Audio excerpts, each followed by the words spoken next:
Интинцы, сотрудники полиции Дмитрий Савченко и Сергей Ботков принимают участие в республиканском этапе всероссийского конкурса «Народный участковый-2021». За них можно проголосовать на сайте 11.mvd.rf и помочь стражам правопорядка выйти в следующий тур. В конкурсе принимают участие 40 сотрудников территориальных подразделений МВД по Республике Коми. Это полицейские, не имеющие дисциплинарных взысканий, стаж службы которых в должности участковых уполномоченных составляет не менее 3 лет. С 11 сентября проходит конкурс «Всероссийский народный участковый». Представлены все субъекты Российской Федерации.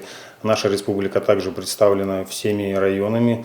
От нашего города участвуют 2 участковых. Я и коллега мой Савченко Дмитрий Алексеевич.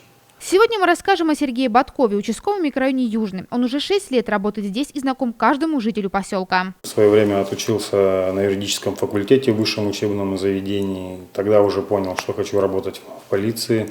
Службу в полиции непосредственно прохожу с 2009 года, участковым являюсь с 2015 года.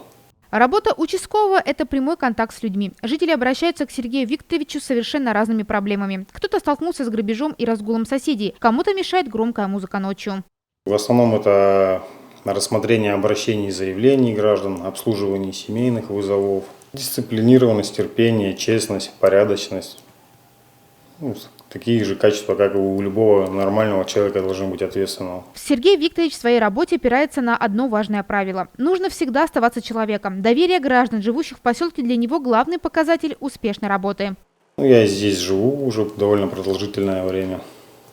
Это уже, наверное, моя 3-я служба. Начинал с ППС, потом работал дознанием, теперь участковым прохожу службу.